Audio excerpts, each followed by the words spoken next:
U.S. President Donald Trump over the weekend made good his threat to make the President of Venezuela, Nicolas Maduro, answer charges of drug trafficking and related offenses, as a select team of U.S. Special Forces stormed Maduro's highly fortified residence and arrested him and his wife and brought them to the United States for interdiction. The action of the United States has sparked outrage across the world, with the United Nations, Russia, and China condemning the action and describing it as an act of aggression against a sovereign. Joining us to discuss the issues of the U.S. aggression against a sovereign and Israel's sudden interest in Nigeria is the former Minister of Foreign Affairs, Professor Bolaji Akinyemi, who turned 84 years old yesterday. He also touched on Prime Minister Benjamin Netanyahu issuing a strong warning against Christian persecution in Nigeria. Good morning, Prof, and thank you for joining us. And happy birthday to you. Congratulations. We didn't get the memo. I was tempted to come, but I realized that I didn't get an invitation. So I shouldn't get crash. But happy birthday to you and the same. Good morning. Yes, sir. Prof, there are implications, that you. Happy birthday. 84 there are implications. No. First of all, good morning, Dr. Abati. Good morning, Ayo, and good morning, Rufai. Good morning, Daddy. Now, and happy New Year. Yes. Now, when you get to my age, the party is the other way around. My pockets are empty at 84, so I'm expecting you to put Fair on enough. a party for me. So, fair enough. Yeah. Thank you very much. Thank you, sir. Let's start with Venezuela You know, and Trump. yes. This is not a good way to start a new year. It isn't at all. This is nothing but piracy, brigandage, a violation of international law, a violation of the Charter of the United Nations. There is no justification for it at all. Now, let's get one thing clear. The former president of Venezuela was not a good fellow. But then there are so many heads of states who are not good fellows in the world. And nobody has given authorization to either the United States or to go in and be the policeman of the world in dealing with matters like that.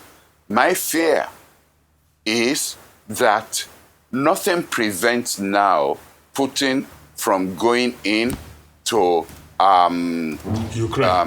Ukraine to pick up the president there. Nothing prevents China from now going into Taiwan and incorporating. I mean, there are so many of these things that could be duplicated. And in what type of the world will we be in? No, I think that Trump has done a very wrong thing, and he should be condemned.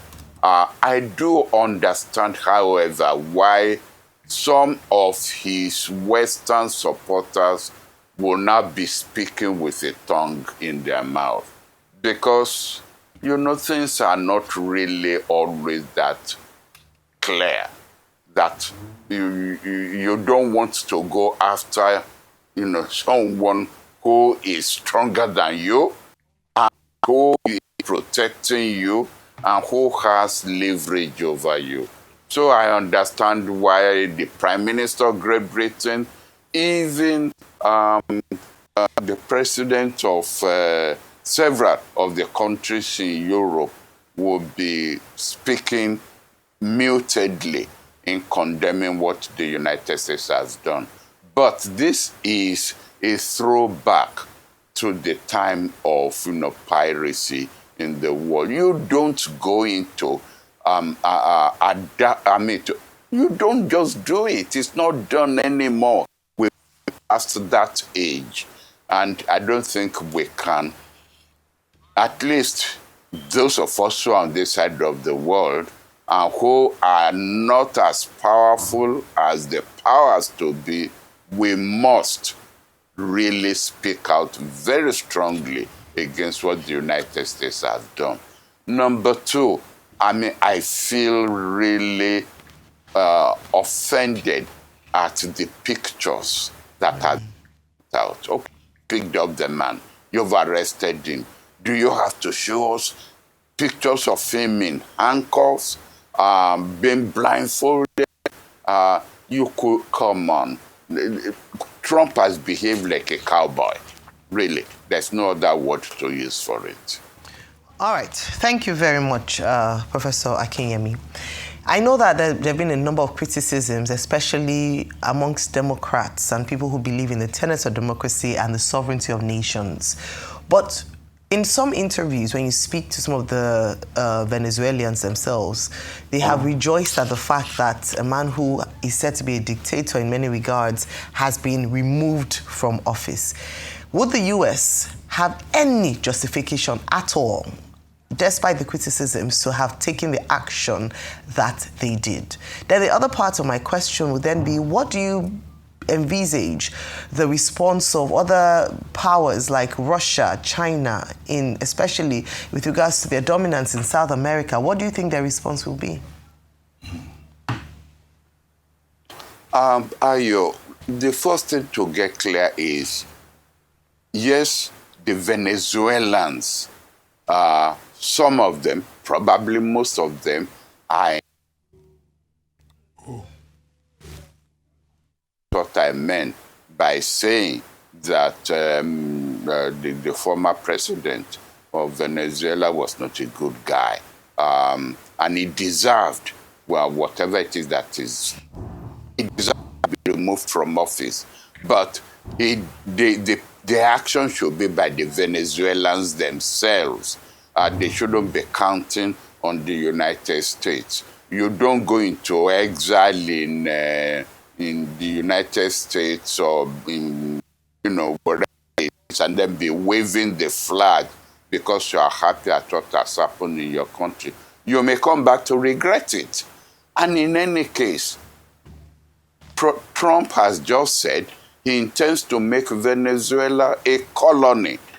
We will rule it. Now, what Venezuelans want after all these decades, they should probably remember their fight for independence. So really, while I can understand why they are waving flags and they are happy, it is their job to remove their president. It's not the job of the United States.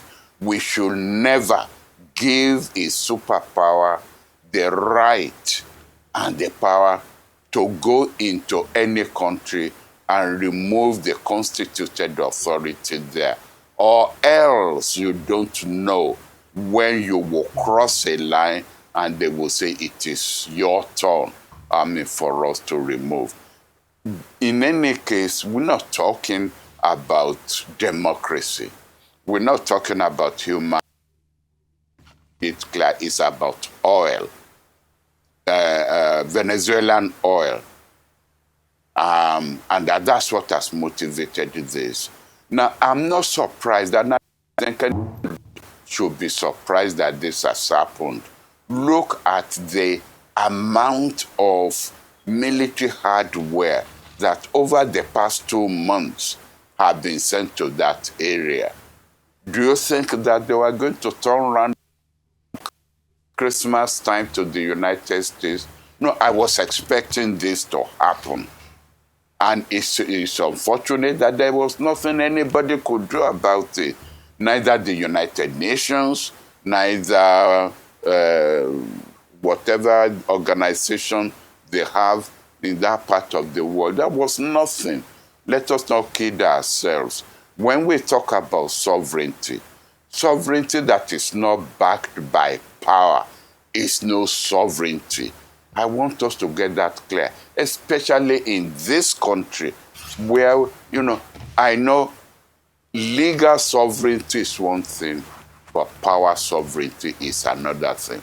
And it is power sovereignty that overrides legal sovereignty. Venezuela has the sovereign power, and it was a sovereign power. But when it came to, it was a legal sovereignty.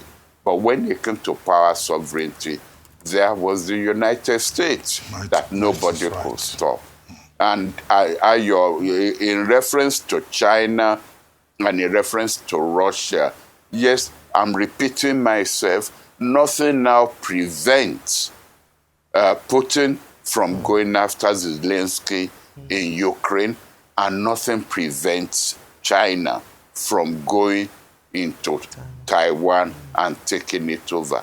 Absolutely nothing. They've seen the precedent that has been set. Let me defend the United Nations. The United Nations was to countermand a superpower. It wasn't. The underpinning of the United Nations was collaboration among the superpowers in order to stop non-superpowers from creating havoc in the rest of the world. And that's why you had that veto power there. Without the veto,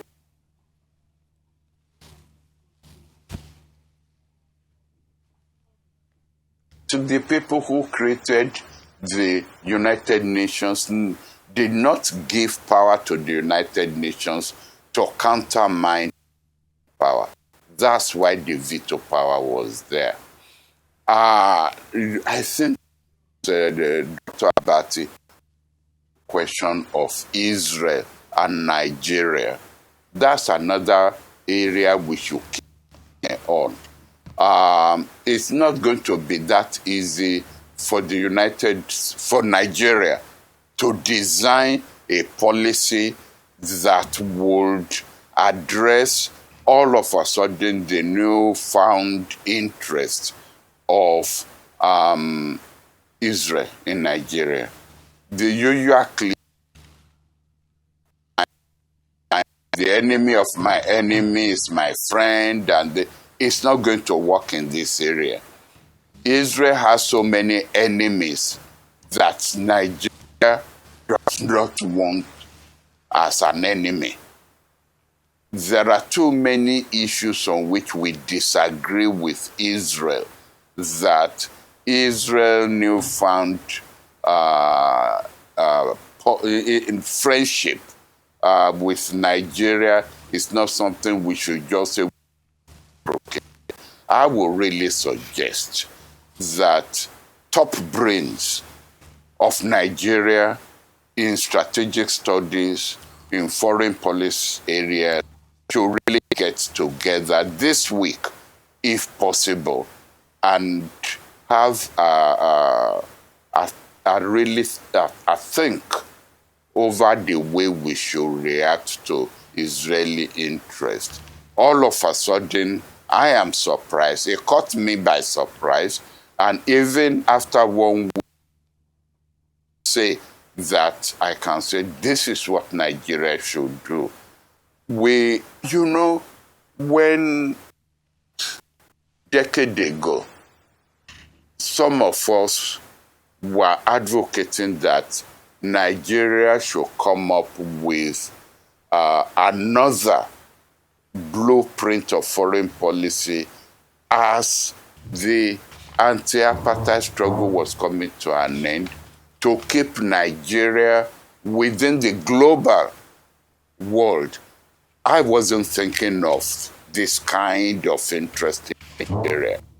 Thought Nigeria will come up with policies that will make it a positive actor and not an object now of negative interests.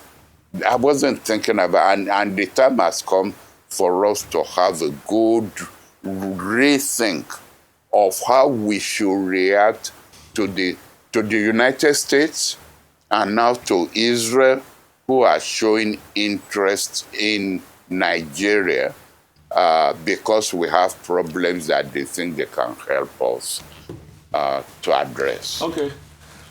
I'd like to say happy birthday to you once again. Thank you so much, and God will continue to keep you. Cheers to many more years. Thank you. In all of this, Thank you. I'll take you back to the early 1800s when President Monroe thought about his Monroe Doctrine, and maybe as at 1905 when they had, I think, the Roosevelt Corollary. As at that time, you had a Monroe Doctrine with a stronger Europe. So America was not going to interfere in Europe, and Europe was not going to interfere in the Western Hemisphere. But today, the dynamics of the world has changed. You have a Monroe Doctrine going on, but with a weaker Europe, where Europe cannot call a spade concerning what Maduro has done, concerning what Trump has done in Venezuela. What danger does this portend to the world?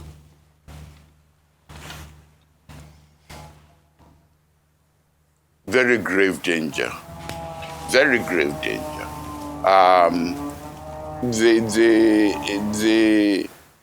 If this had happened, say, 10 years ago, when we had a unipolar world, this is after the disintegration of the Soviet Union, it should have been understandable.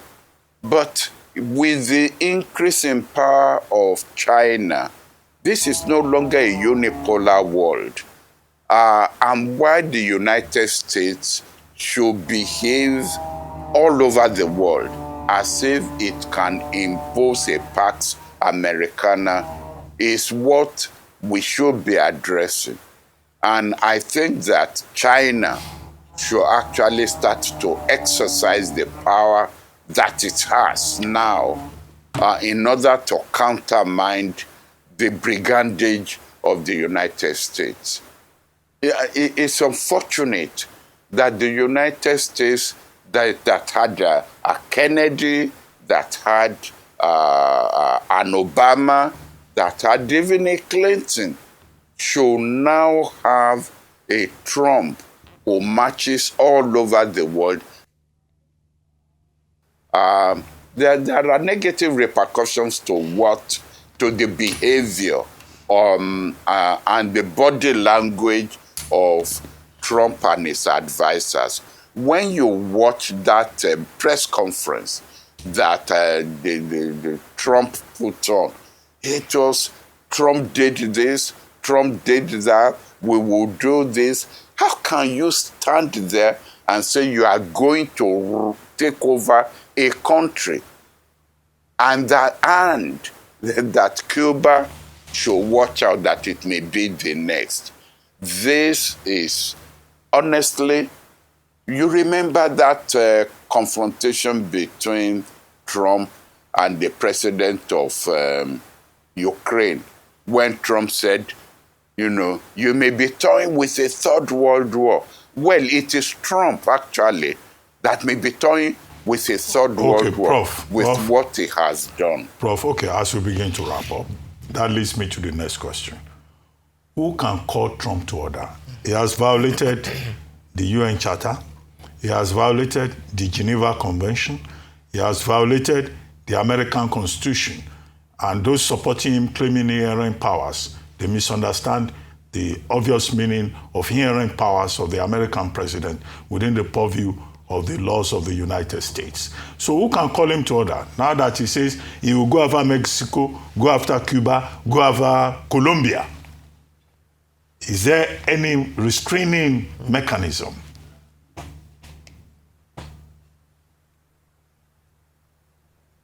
Dr. Abati, we are all weaklings. We must simply accept it. We are all weaklings. Even the U.S. Congress? The Chinese...